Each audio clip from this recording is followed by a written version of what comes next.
Welcome back, ladies and gentlemen, to yet another episode of the House of Moody Vintage podcast. It is episode 32. I'm very excited. I don't know what it is. I was really looking forward to doing this episode because I personally think I got some feedback in the last episode from someone very close to me. She thought it was humorous. There was some kind of humor there. She found it funny, not like haha funny, but like oh kind of funny. But I don't know. But I personally thought last week was a bit drab, for me, because there was of course a serious tone. We're talking about serious things, and I mean, there's also a serious thing I want to talk about today, but there's a humor to it. Okay, very dark humor. But I really wanted to get back on this and do yet another episode. Again, it's just it's sort of my escape. Even when I don't have the energy to do it, I'm just looking forward to doing it. Anyways, I hope you guys are having a good week so far. It is, of course, the beginning, going into the mid section, climbing up that top of the hill.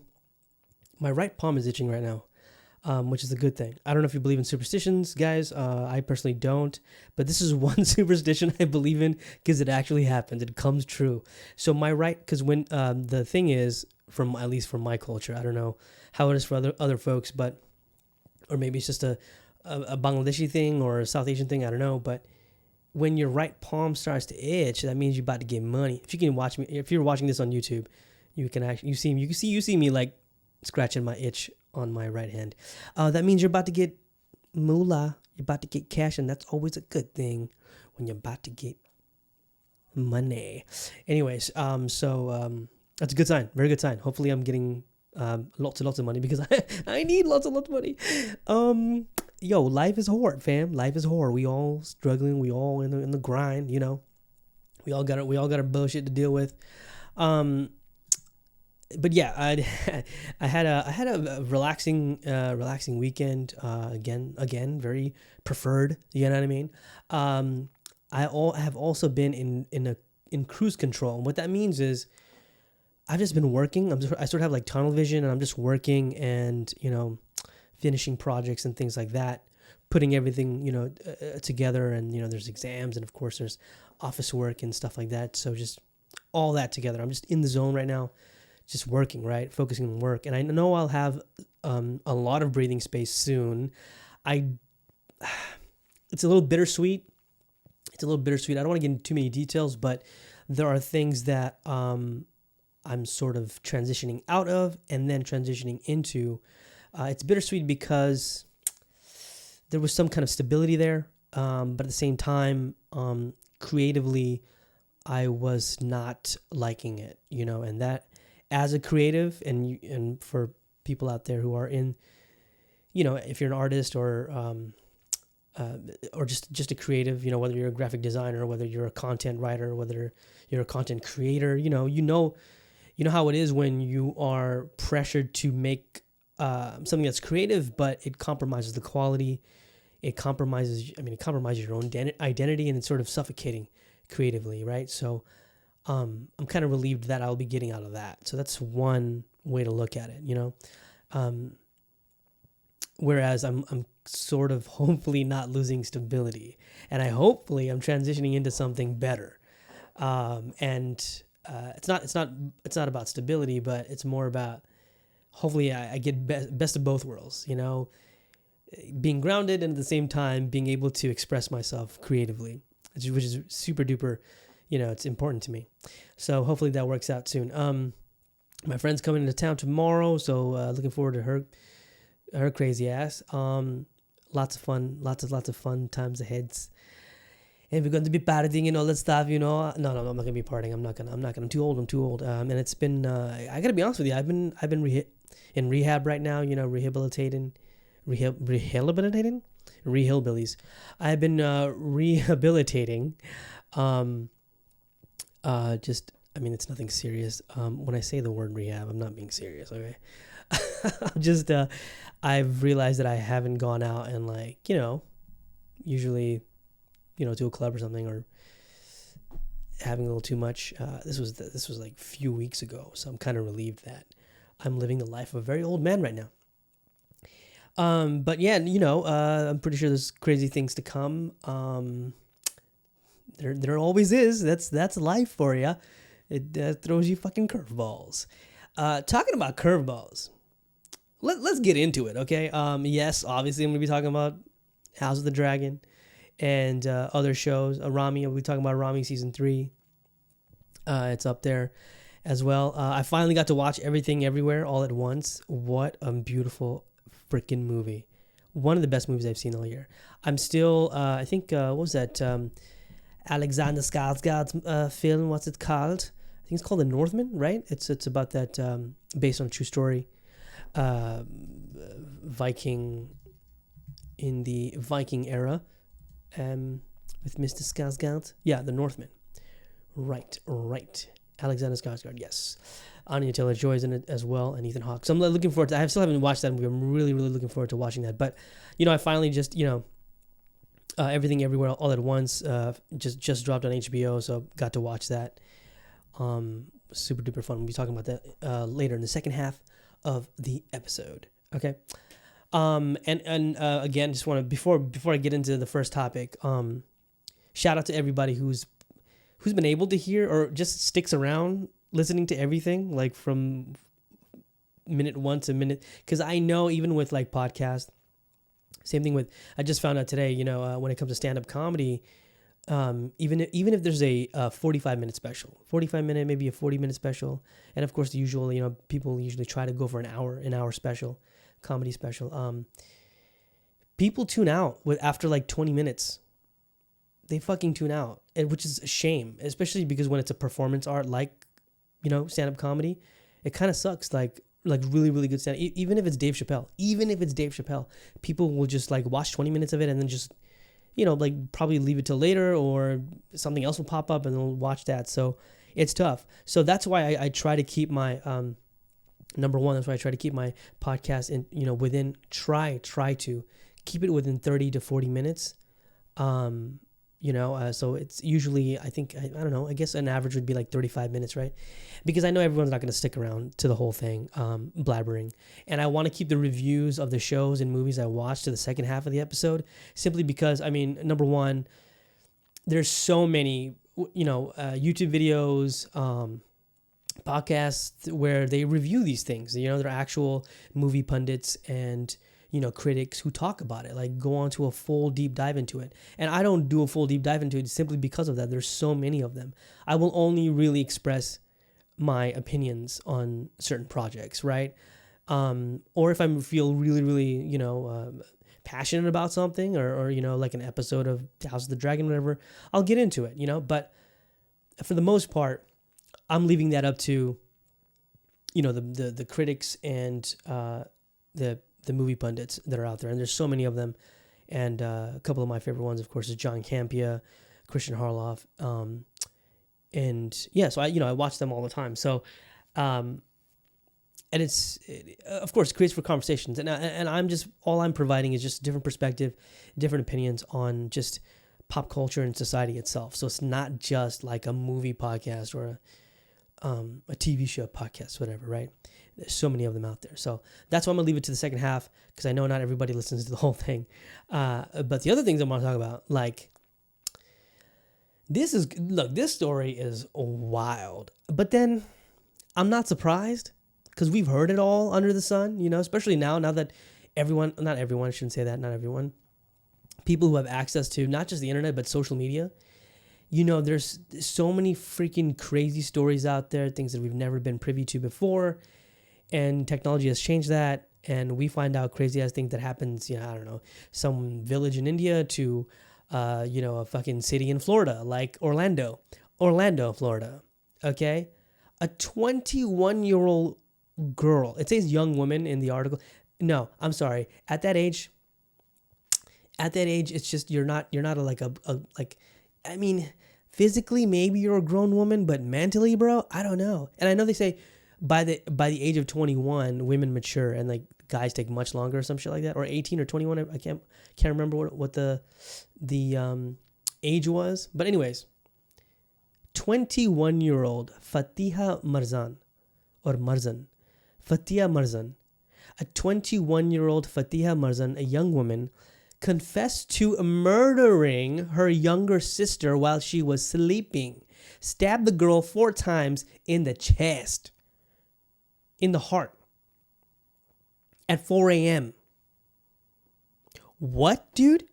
I know. The headline reads, "Woman kills her sister after she flirted with her boyfriend on Valorant." Let me say that. Let me just repeat that. Let me just repeat that for you guys, okay? Okay. It was the details are on the dot because apparently she confessed to it. So at 4:30 a.m. on September 26th of this year, okay, this past month, she found out her younger sister was flirting multiple times, apparently. No, sorry. I misread that wrong. She was flirting with her, get this, long distance boyfriend through a video game. This is according to the police, okay? She caught her long distance online boyfriend, I'm pretty sure. I feel like they've never met. I'm assuming, of course, but I feel like they've never met, you know? And I've been there, you know? I've carried on, you know, intimate conversations and relationships online, but I've met like my exes. I've met my exes, you know, physically. I've had, you know, actual relationships physically have been there. That's how you do a relationship, I gather, right? Even though I've, you know, had these online type of relationships. It's just like that Mateo story. Not Mateo. Is that Mateo? Mateo? The football player, right? Why is my mind going blank? Shit. A documentary just recently just came out. That football player who got catfished, right? And for the longest time, he thought he was having a relationship with a woman, with an actual, you know, heterosexual female, you know? Anyway, so I'm not surprised. At the same time, it's like, yo, she killed her younger sister, they're just a year apart. She was 20. Her younger sister was 20. Stabbed her to death, fam. 3 to 4 times, apparently, in the heart, while she was sleeping. That is crazy to me, right? I mean, that's crazy to everybody who hears that or reads that. I know we'll log on to our Netflix or whatever, and we watch these serial killers and, you know, these films and documentaries and TV shows about serial killers, and we're like, what? And we're always like thinking, whether it's subconsciously or out loud, we always wonder, at least I wonder, what triggers them to behave like that? You know? Where in the mind does the wire just snap? Right? What gets them to that point where it just feels like they've been pushed over the edge? It's baffling to me. It's baffling. Whether it's a serial killer or whether it's a 21-year-old girl who I'm pretty sure does not have any prior cases. You know, I'm sure she hasn't been like, she doesn't have a fucking rap sheet. You know, she's been in jail before, or, you know, even broken a law, right? By the way, and this also, having the fact that this girl's name is Fatiha Marzan. Fatiha, of course, she's Muslim. I'm assuming she's a brown girl. I mean, looking at her mugshot, she looks like a South Asian chick. Maybe Bengali. I'm a little afraid to say that. Maybe Bengali. I hope not, because that's just bad for us. Anyways,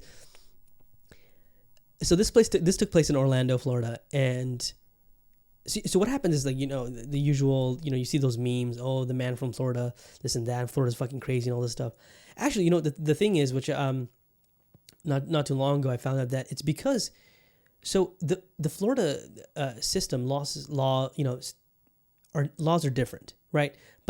From state by state, laws are different. There's no one single state that matches, you know, every single law or rules and regulations to another state. Every state is different, right?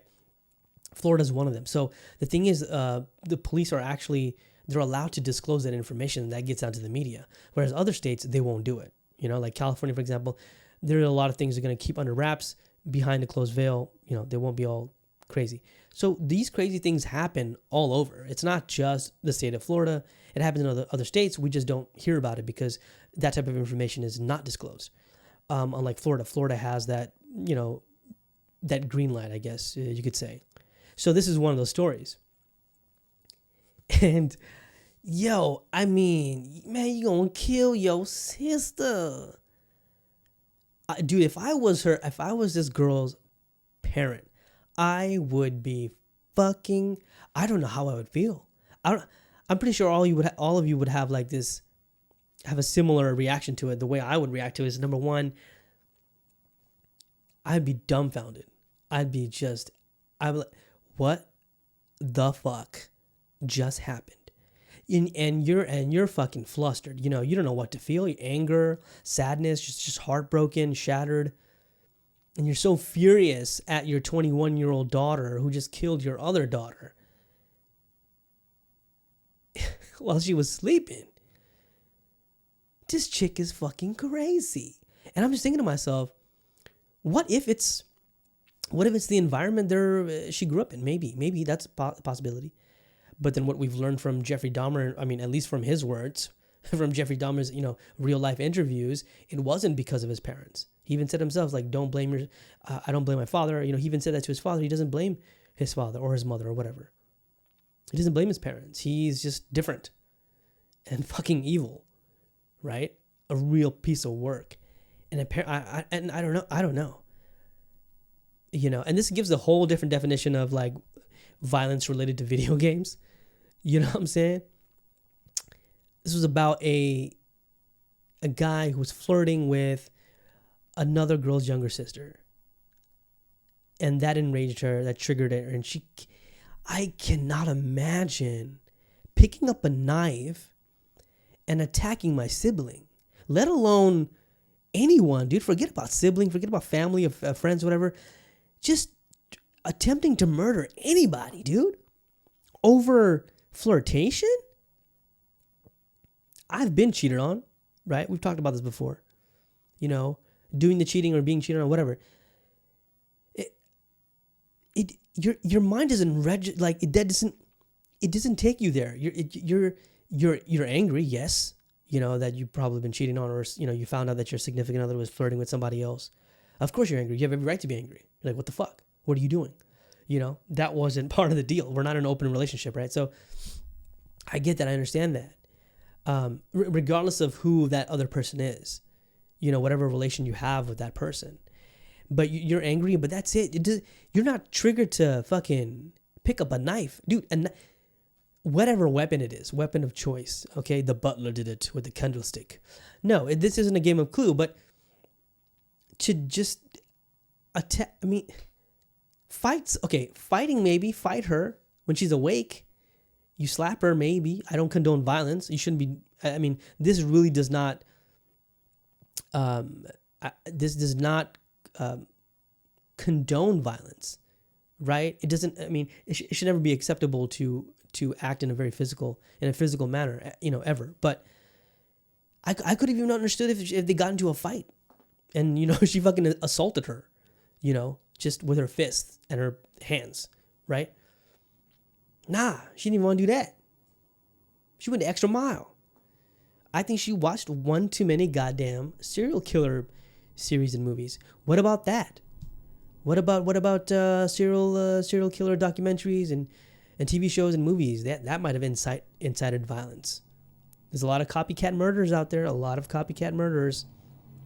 we've had this for decades, But no, this girl is not, clearly she's not a serial killer, but mentally unstable, I'm attracted to crazy chicks. Okay, I'm not gonna lie to you. There's something very sexy about a crazy chick. You know what I'm saying? A girl who's aggressive. You know what I'm saying? Just a wee bit dramatic. You know what I'm saying? Like the Latina women I've met in my life, like the South Asian women I've been with. They got that little extra sauce, a little extra hot sauce. You know what I'm saying? A little extra hot sauce. Until the chick pick up a weapon, then we got a problem, right? And I have been physically assaulted before by by a female that I have been in a relationship with, okay? I've been there. So even in that stage where you would probably naturally feel like you need to defend yourself, I understood the situation. So thankfully I'm wiser than the younger years, of course. And that's what I'm trying to register in my head is like, I couldn't even imagine raising my hand on a woman, let alone, I don't know, fucking shove her or hit her, or, I mean, forget about the knife thing. Forget about stabbing someone at 4 a.m. when they're sleeping. What the fuck? Like, that's, what the shit, dude? Come on, Fatiha. And you know there's probably going to be some documentary on this or a show or something. I don't know. Maybe it's not that dramatic. But the way she fucking, the way the fucking, you know, poor girl died in her sleep because she was flirting with her sister's boyfriend, you know, or quote unquote boyfriend, you know. I don't know, man. It's still just so baffling to me, dude, how that even happens. I can't imagine getting physical with somebody. You know, the situation that I was in, you know, I mean, yeah, you know, when I was a kid, you know, I used to fight with my, you know, my guy friends. We used to tussle around, things like that. But it never got to a point where, you know, you seriously hurt someone. You, like, I don't know, broke a bone or, you know, cut someone or something like that. You know what I mean? Like, it never got to that point. Yeah, there was tussling. There was, you know, jostling around and wrestling and, you know, even fists were thrown. But never to the point where you maliciously wanted to hurt someone. That's fucking crazy to me. That's nuts. Wow. I don't know. I sleep with one eye open. Okay? Sleep with one eye open. That's, poor Saima. Her little sister's name was Saima. So Saima, rest in peace. Damn, that's not a way you want to go out, man. What the fuck? And only at 20 years old, dude. It just seems so senseless. Talking about senseless and stabbings. Let's get, no, we'll get to House of the Dragon later. I also wanted to talk about something else, which got me a little riled up. So here's the thing. Now, everyone knows, well, not everyone, but most people who know me know that I am in love with Nora Fatehi, okay? I am a Nora Fatehi stan. I love her more than all my ex-girlfriends combined together. I know that comparison's crazy. That's not the point. But I love her to death, okay? I love her. I love this woman. I'd marry her in a heartbeat. Anyways, that's not the point. Point is, as much as I love her, okay, she is part of the Qatar 2022 World Cup theme song, right? I think it's the actual official theme song. I'm not 100% sure right now. I'm gonna do a really, really quick search here. World Cup 2022 song, okay? It's called, oh, it's not. Wait, is it? I see two different songs right now. This is what I'm saying. I'm saying Haya Haya, Better Together. It's just probably the Arabic version of the song because, you know, it takes place in... oh, no, it is. Okay. So Nora Fatehi with a couple of other artists are on this song called Light the Sky. I don't know what happened. Okay. Wait, hold on. So Billboard has a full listing. Here's Billboard. Billboard has a full listing of the World Cup songs. They're updating it. Kickoff. Okay, so by the way, the World Cup it picks up on November 20th. That's when the tournament begins. So what is it? Which is so? Okay. So in April, FIFA released the first single. So they obviously have an album, right? They have a list of these songs. As part of the revamped music strategy. Okay, so there's a few in different languages, obviously. There's some in Spanish, there's some in Arabic.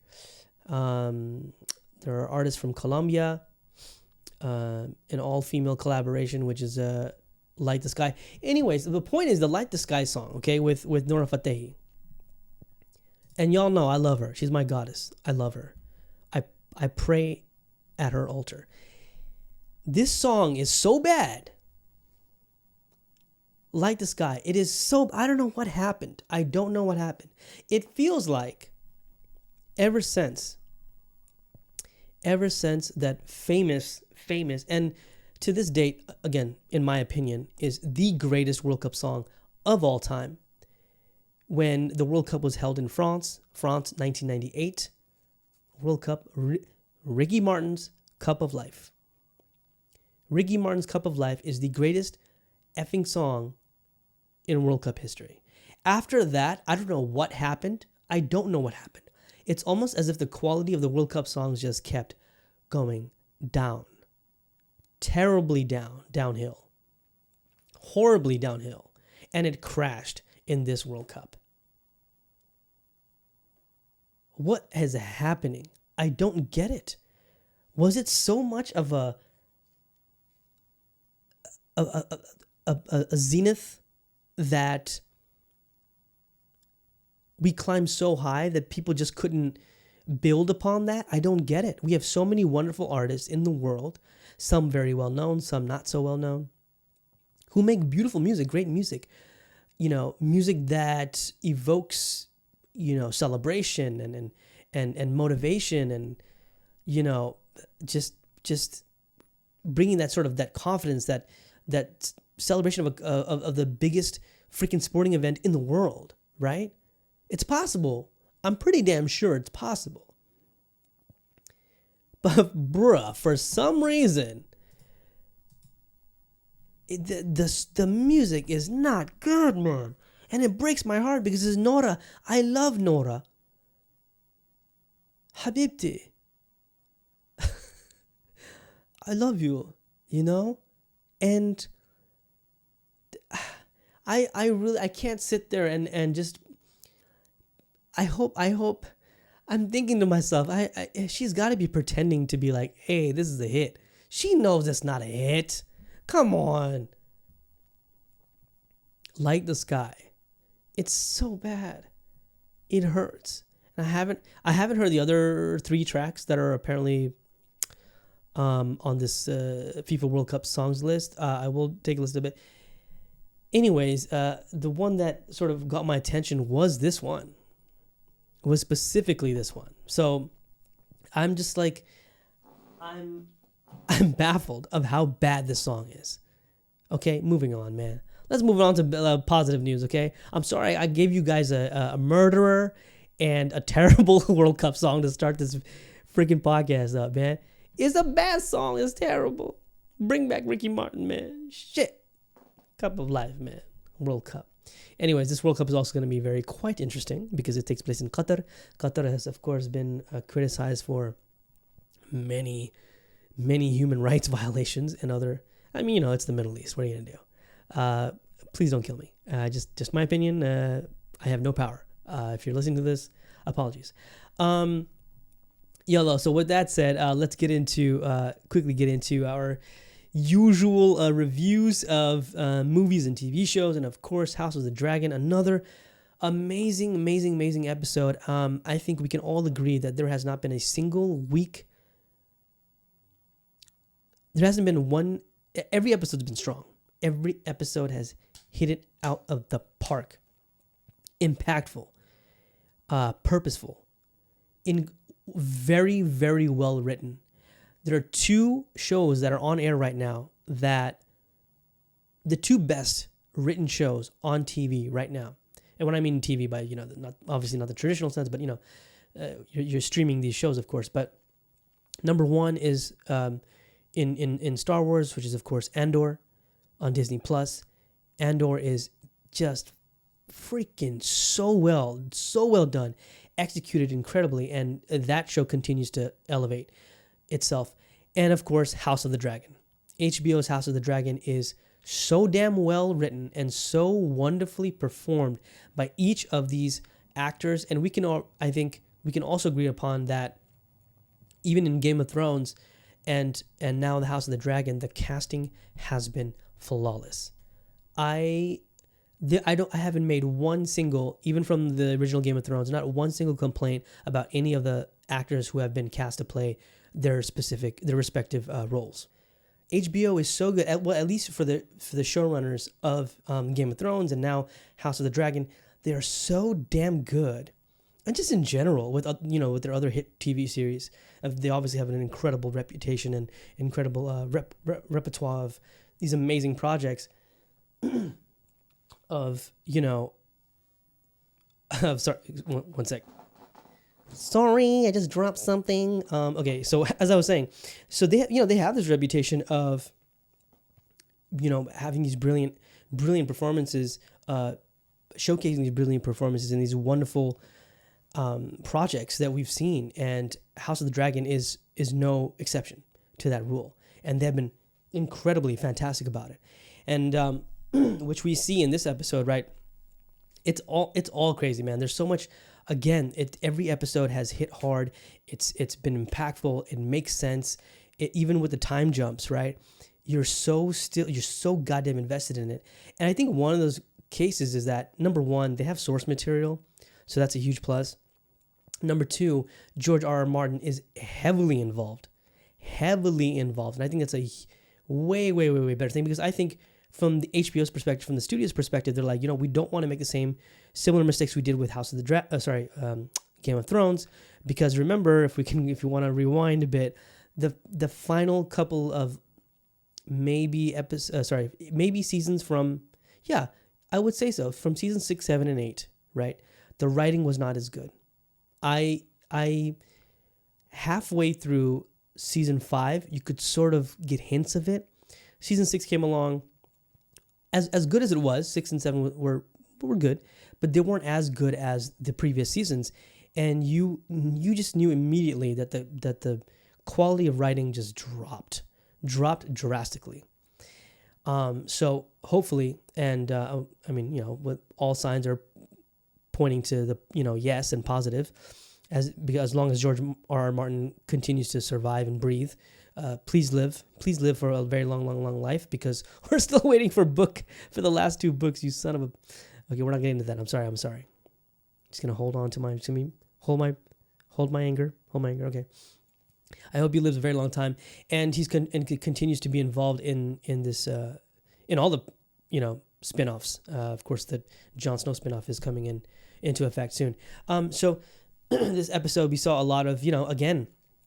It's no longer a fracture within the family. You can simply see the cracks in there, and next episode, of course, it's going to hit hard. I don't know if you guys have seen what's going to happen in the next or what's happened in the next trailer, but yeah, where it's going. It's going to be a volcano. It's going to pop. Shit's about to pop off. Shit kind of did pop off after Vaemon lost his goddamn. He didn't technically lose his hit. His hit got split in half by Daemon Targaryen. That was intense. Everything was so goddamn intense. And of course, again, you see Daemon, expressing his affection that he has for his brother, that he has for his family. That he fiercely loves them. They may not agree all the time, or maybe on opposite ends on certain things. But like I've said before, and like many have said before, in the previous episodes, Daemon Targaryen really does care about his family. He loves his brother, at the King Viserys. King Viserys, by the way, Paddy Considine. Everyone's talking about it. I keep messing up his last name. I'm so sorry. It's Considine or Constantine. Constantine. Paddy Considine is he is. I mean, if he doesn't get a nominee, if he doesn't get a nomination for an Emmy, dude, it will be a travesty. Tragic. He has put on the best performance. I know before it was, Matt Smith was stealing the scenes. But if you look at the overall arc of the characters and the performances, he's been fucking amazing. We've seen him age and just deteriorate over these past 8 episodes.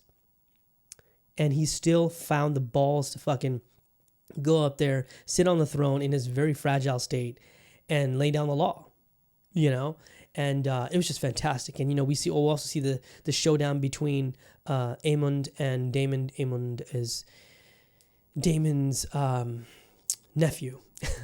Technically, yes, nephew. And you can tell those two are going to go at it. And, of course, again, the source material, it will happen. it's what's it called? Not eventually. In eventually, what's that word? Oh my god, I'm having a brain fart, guys. I wish somebody help me out here. If I was live, maybe someone would help me out. It's inevitable. Oh, thank God. Wow. It's inevitable that those two are gonna fucking clash heads, and there's gonna be a big ass, heavyweight fight between those two, and they're so similar in a way. Damon, of course, is much more wiser now. He's older now. He's wiser now, so he knows how to scope out the situation and be like, "Yo, man, it's like two alphas basically going at it." But we're definitely gonna see that in the hope. I think next. It could happen next week because Game of Thrones has, of course, the reputation of going all out there with the penultimate episode, right before the season ends, and then the final episode is more about wrapping things up and then leaving a nice little cliffhanger at the end of it. So I didn't really want to get into the spoilers and everything. Again, I just want to put my opinion out there about this episode and how the show overall has been fucking amazing. And we still see there was a little bit of vulnerability there for between Alicent and Rhaenyra. I'm officially Team Rhaenyra right now. I am not gonna lie. As weird as it is that she married her uncle, had kids with a different person, different night. I'm Team Rhaenyra, even though I understand where Alicent comes from and all that stuff. But that's just not. I don't think that's a team I want to be in. Her kids are fucking crazy. The kids are kind of channeling, the 21-year-old Fatiha. I'm sorry. I apologize. Was it too soon? Too soon. They're just not stable, bro. They just, again, it's like a fucking ticking time bomb, man. Shit's about to pop off in the next week's episode. So can't wait for that. So that takes care of House of the Dragon. Everyone's watching it. If you're not watching, I don't know. What are you doing? Watch it. I watched Rami season 3, which I absolutely loved. I'm just going to reiterate what I said on Instagram. The writing is still there, just bomb. The comedy is fantastic.